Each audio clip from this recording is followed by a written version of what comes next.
This is the Extra Mile. Take two. Hi, everybody. Welcome back to the Extra Mile. I'm Justin. That's G5. Hey, George. Hey. We're here with Caleb. What's up, Caleb? We were just doing What? some karate before. Your introduction for me was so sad. And we're here with Caleb. Hi, Normally Caleb. it's like, and there's Caleb over there. What's up, Caleb? He's like, howdy. Howdy. He says that sometimes. I mean, that's what we say at Texas A&M. We don't say it like that, but Did you go to A&M? I did. You got your degree from there? I did. I didn't know that. Why do you sound so surprised? How old are Why'd you? you say it like, I'm surprised they even let you in? Wow. No, I just like, they still allow people to go to that school? Yeah, I would wear the ring, and I'm actually in the process of trying to get it resized. My brother-in-law Because my still fingers wears do his that now. class ring. It's A&M. It's like, you're 44. Get over Oh it. man, we could go down a tangent here about A&M class rings and the argument that me. I bet it's the most class ring ever worn. Just like, I bet is the but classiest seriously, class ring. it is. So you do something. Do you have twice. a diamond in your class ring? No, you only are supposed to do that after you make your first million, or you get like a What? perfect 4.0 GPA. It's so seriously, you do something twice at A&M, it becomes a tradition. But people put diamonds in their rings all the time, and they don't have $1 million or anything like that. But that is the saying, like your first million, or there's one other thing I can't remember what it is. You can put a diamond in it then. But no, I'm never gonna get a diamond, probably because I probably won't ever have $1 million. But no, I don't want a diamond. I think it's gaudy on the ring. But at A&M, there's all kinds Judgment. Judgment of passed. there's all kinds of traditions Need to that give you a Texas gavel. A&M, and the phrase is you do it twice and it becomes tradition there because it's kind of crazy. But me and Julie don't argue. We debate about this all the time of the importance of class rings because she just finished her BSN program at Texas Tech. So yay! But Hey, congrats. Yeah, Congrats, yeah. Julie. Well Super done. excited for that. But she is thinking about getting a class ring. And I'm like, you can if you want to, but, you'll probably wear it a little while and then won't ever again. But as opposed to Texas A&M, it's this thing. And I'm being serious. Like, if you wear the ring anywhere, it happened to me in Costa Rica. I was in Costa Rica at a resort for the study abroad program, and someone saw the ring, and they were wearing one too. And they were like, hey, Texas A&M. I was like, yeah. So it's just kind of this. George is over there just shaking his head like this is the dumbest thing I've ever that heard. makes no sense to me, but I admire it. I like it. I like it Yeah, from sorry, your I'm done. perspective. I'll take my James Avery $50 rings. That's cool, though. I mean, yeah, I know some people at church that still wear theirs. That's cool. Paige wore hers when we were first dating, her class ring. Her class ring? Mm-hmm. I used to wear my class ring from Austin College, and I didn't get a Texas Tech one, but then I would just find myself not wearing it. I don't know. I don't know. Heavy on the fingers. Heavy on the heart. I don't That know. was nice. There's no rhyme or reason for it. It's sort of like, I don't know. It was my bachelor's degree. That was so long ago. Yeah. It's like 15 years ago for me. Oh, man. Yeah, time I'm such is a different person now. Time is weird. When you go to the doctors and you're just like sitting there, and then someone comes in and they ask year of birth, and like 2004. You're like, ouch. That's when I And it's like an graduated high adult school. that just walked in. For a moment, I thought that you were saying that was your year. I No. was like, Like, there's I'm no sitting in the way. waiting room, and this person comes in by themselves, and then they're like, yeah, what's your year of birth? Date of birth? Yeah. 2004. 2004. And you're like, Rough. dang. Like, that doesn't even, you don't even exist to me right now. Like, How do you even do math? like, yeah. For the longest time, the millennial cutoff was how I was able to do mathematics in years. It's like, 2000, nice round number. So 1973, There you go. it was 27 years ago. Yeah. And now I have to do that and then add 23. So I'm like, okay.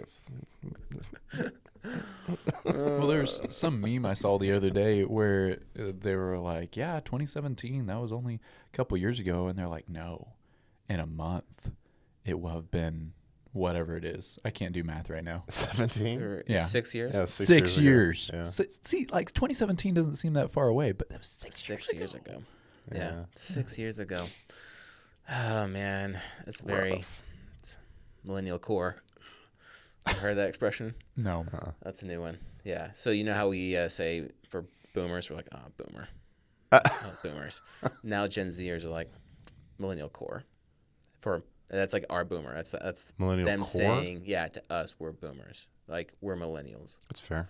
Yeah, millennial core. I don't understand, in a very boomer way, I don't understand where the core comes in. I don't understand. Yeah, I don't either. But yeah, we have been insulted. We've been attacked. Oh, good. Wow. Well, good Yeah. for them. I'm glad they have that spare time to attack a generation. Yeah. People they don't know. By adding a word. Yeah, and then I don't understand why Gen Zers are against us, because it's not like we're against Gen Xers. It's the boomers that we don't like. I mean, they should not like Gen Xers, not us.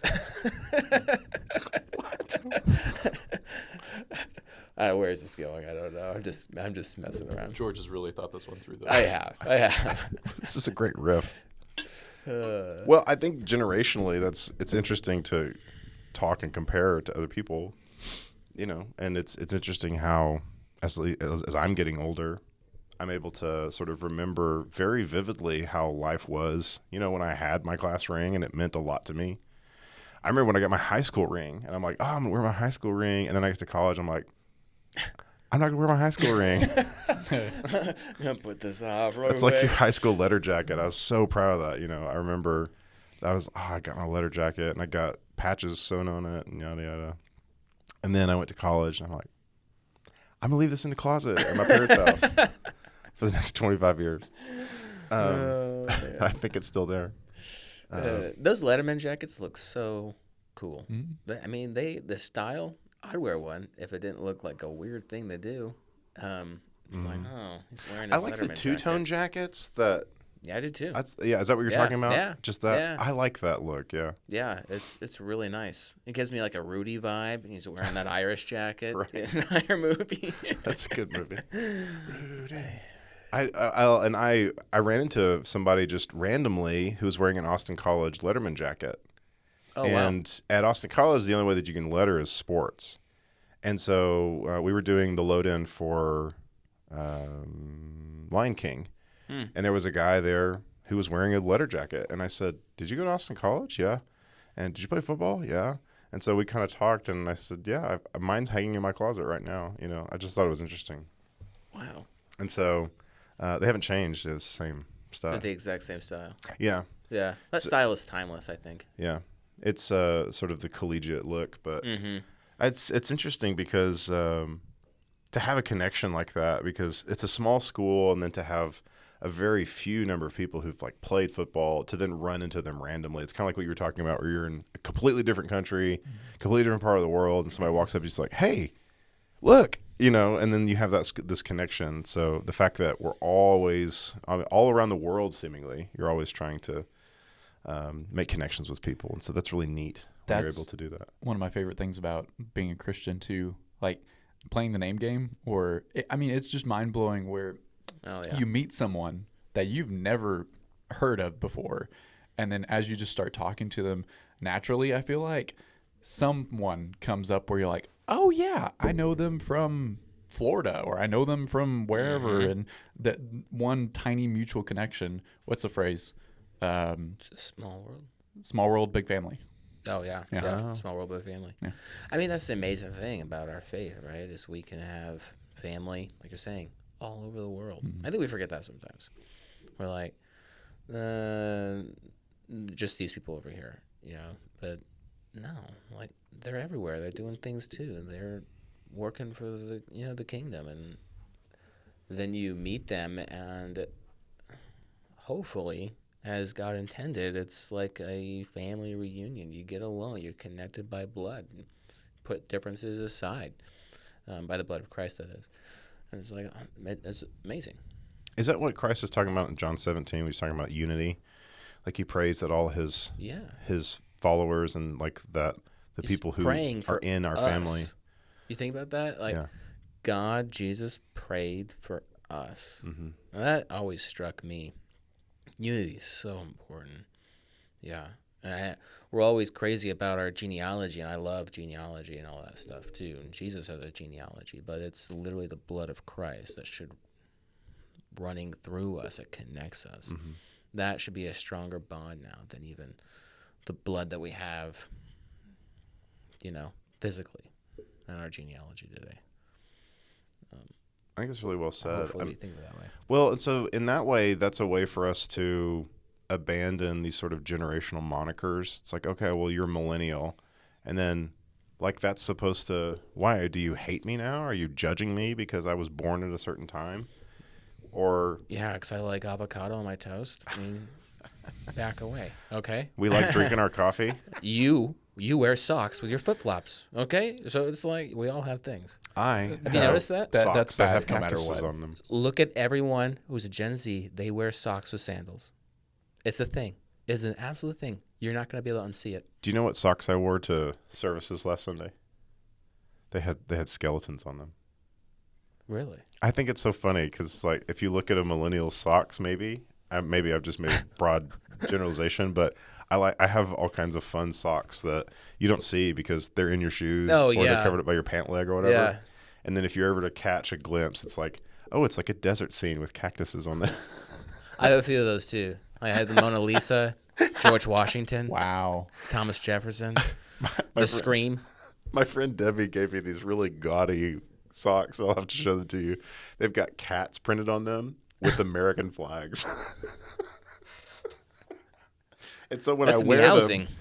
them, so when I wear them, they obviously stretch out because I have gargantuan like ankles and calves. But like, it's so like it becomes very distorted. But they're very cute. It's like little cats with little American flags behind them. They're odd. I just cannot get past the socks with the flip-flops. I'm sorry. We've been talking this whole time about the... I'm going to get on a tangent here that has nothing to do with anything, but... Pause. Judgment passed. Unpause. That is one of my least favorite things, flip-flops. But the thought... too. Like, there have been a few times in my life where, for some strange reason, I'm wearing socks. The only available shoe is a flip-flop, and I have to slide my toe between that thing. It's the worst feeling in the world. And then the walk on with that in there. Oh. That's horrible. I hate it too. I hate flip-flops because of that reason. I prefer like the slides Yes, absolutely. because, I hate things in my toes. Yeah. But then, Feet Finder, they don't wear socks. I think we should go to They don't wear... the they just pedicure have a shop. break I without think we should socks. have our nails done. Just have an episode there at... Yeah, where we Getting a record petty? it. Yeah, Little we're mani getting petty? a little petty. I like it. Yeah, we I record on like our it. phones or something. I'll just be filming. I'm not doing it. Why? Dun dun. Judgment passed. Dun dun. Moving on. We need to have like a little. We need to have a slide that comes up. Judgment passed. Oh, It's the end of the year Caleb. and we're devolving into talking about toe socks. speaking of toe socks, did y'all go to the Science Spectrum when it was here? The Tutankhamun exhibit. No. What is that? No. You know the Pharaoh Tutankhamun, Yeah. King Tut. Oh, King Tut. Thank Yeah. you. Yeah, that's how we all know him. Yeah. Okay, well his name is, we know him as Tutankhamun, but anyway, the Science Spectrum had a traveling replica exhibit because it's Yeah. not the actual antiquities that they pulled out of his tomb, but they are replicas. And inside the sarcophagi, which these are very great replicas, they were very convincing, but it was also just neat to kind of see them in a curated space. And they had the mummy laying there, and on top of his toes, they had these little gold caps. And they had little fingernails etched into the gold. And apparently on his hands they had gold little finger caps. So let's talk about that. Little So socks not with sandals. gloves, just like little caps. Right. They're little caps that go on the fingers of the Little mummy. crowns for the piggies. Yeah. Yeah. You're going to It'll make your producer get up and walk out. Does this disgust you? Yes. It's a mummy. What are you talking about? Just the thought of having We're gonna put up a picture of the mummy sock, Mummy toes. the sock toes, little gold I hate this so gold much. toe caps. Thank you. Do Did feet they wear disgust that? you? Did they wear that in life, or is that just for mummification? I think it's for mummification ritual. Okay. It's like little caps. There were things. I thought that was so interesting, and I Googled it, and apparently that was part of the mummification process. Oh, wow. They took all the Fascinating. organs, they put them in the canopic jars, and they were there too, so you actually see the canopic jars.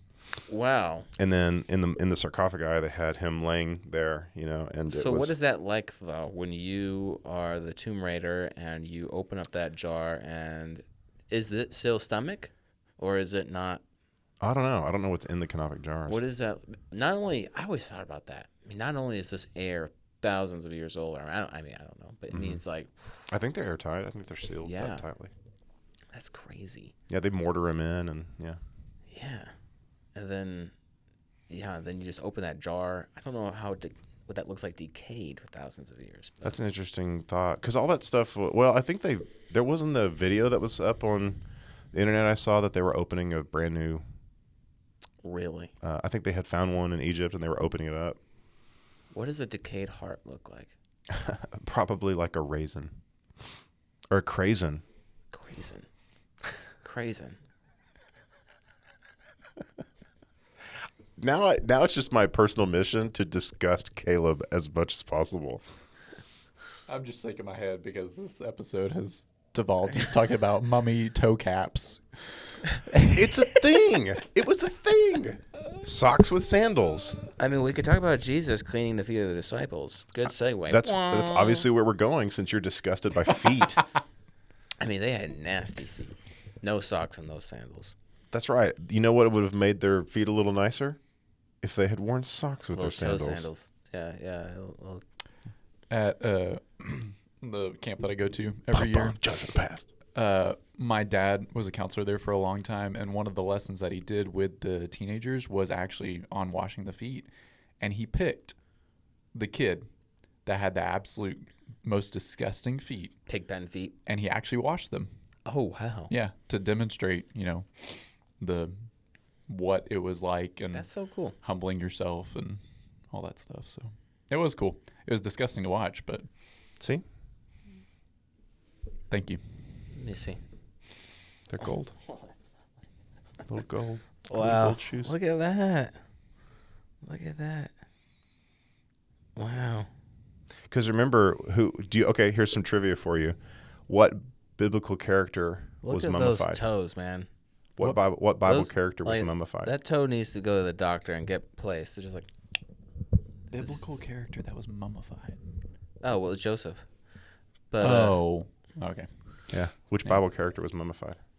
So Joseph would have had the little gold toe caps. I just find that so fascinating. So he would have had his canopic jars and everything. So when he says, carry my bones back to Canaan, and then they buried him into the tomb. his mummified body Yeah, he was mummified. back to Canaan. Isn't that interesting? It is. Okay, go so.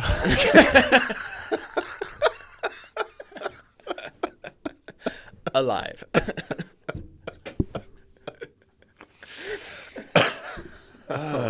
What do we do? Man. How do we recover from this?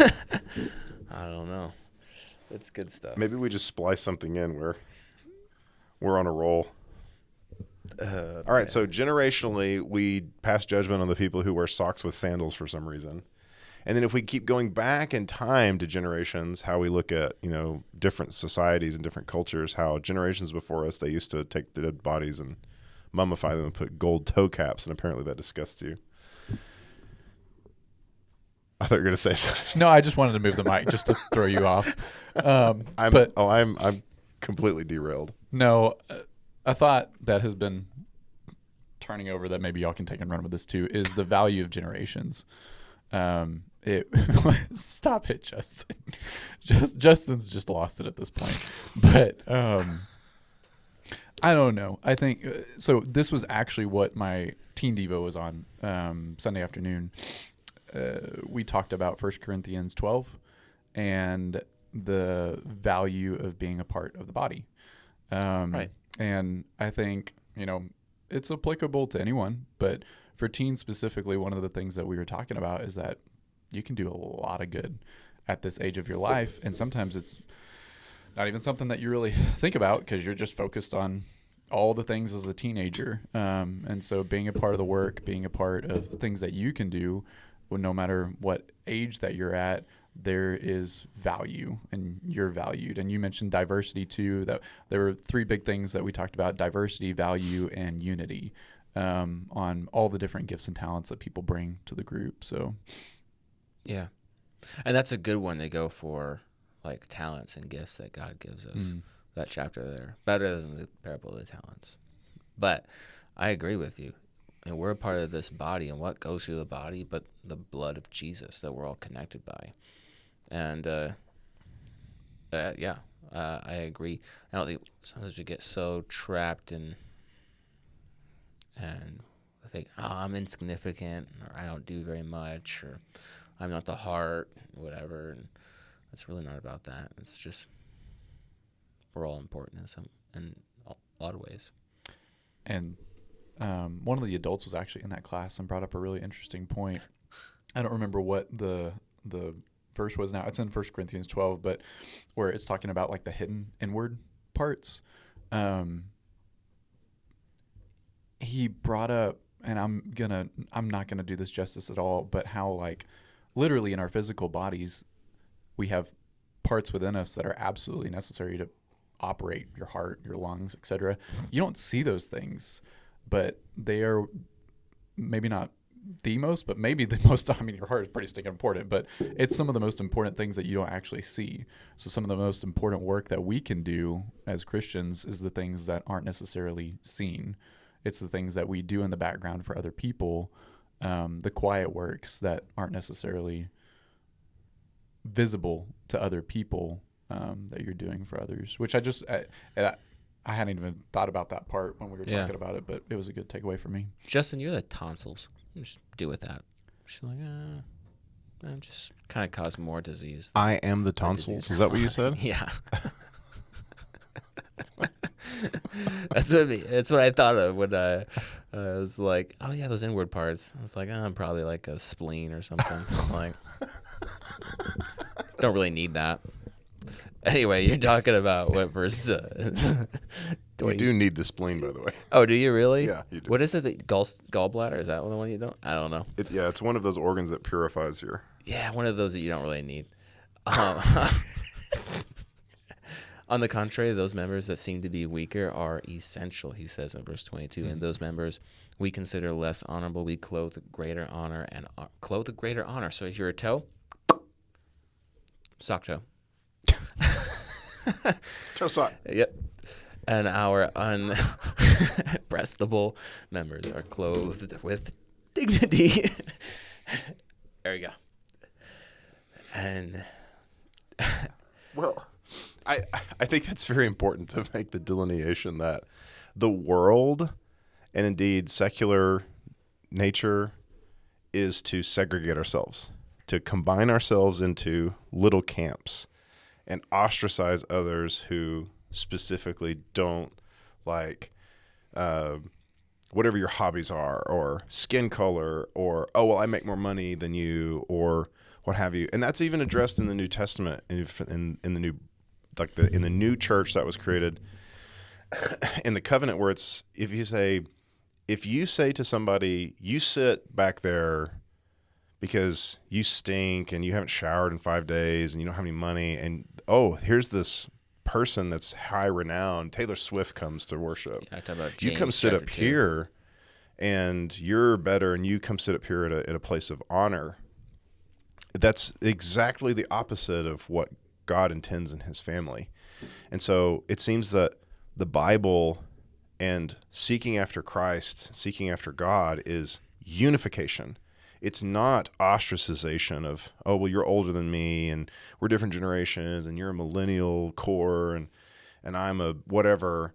Oh, I just can't stand those millennials. Well, okay, everybody can not stand me because I was born in 86 or whatever, but look at what combines us together. Look at the fact that we're trying to seek after God's love, and we're trying to show that with one another. And the things that divide us, that the world tries to do and divide us, it's so easy to fall into those traps. You said that word earlier. It's so easy to fall into that trap of, oh, well, here's all the things that separate us, and let's list them out, and let's categorize you, and let's give you all these hashtag monikers, and here we are. And we should not fall into that pitfall. We should absolutely say, what combines us? What unifies us as people? And you've said it. It's the blood of Christ that flows through us all. Right. Exactly. And when you're talking about James chapter 2, when they're showing prejudice and they're discriminating between those that are poor and pushing them aside, and then those who are rich, hey, come over here. Come over here. Yeah. And James is saying that shouldn't even happen, because that is not showing love to your neighbor as you should love yourself. He says that in James chapter 2, verse 8. But to your point about the body, when we're all working together, on a more serious note, as you go through what is honorable and presentable and unpresentable parts, he says in verse 26, look, he says, if one member suffers, everyone suffers with it. And if one is honored, all are honored, all rejoice. This idea that all are connected, all are affected in one way or another, depending on, what's going on with that part, what's going on with that brother or that sister in Christ. Putting emphasis on that. Yeah. So, anyway. Well, I think that's such an amazing way to interact with other people and to say, okay, these things may divide us. Maybe we don't agree politically, or maybe we don't have the same birth year, or maybe we don't pay in the same tax bracket or whatever.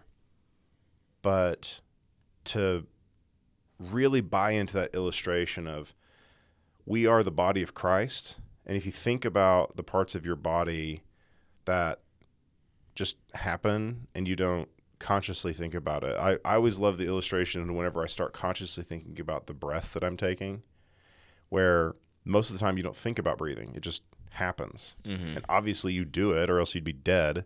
And so when you think, there's all of the parts of the system is just working whenever I'm consciously not making it happen. Right. And so when you're talking about the magical nature of service that's hidden, the hidden service that everybody kind of does for each other. And, and you can even, so the tactile nature of all the way from the robot that vacuums the floor when nobody's around, but somebody has to clean out the little canister. Yeah, the little canister after the robot's done, and so there's all these little tasks that have to be done, something from just simply vacuuming the floor to paying the light bill to actually building the building, or then you're not talking about physical things. It's talking about going and visiting people. Some of the simple acts of just smiling at somebody, embracing somebody and saying, I'm really glad to see you.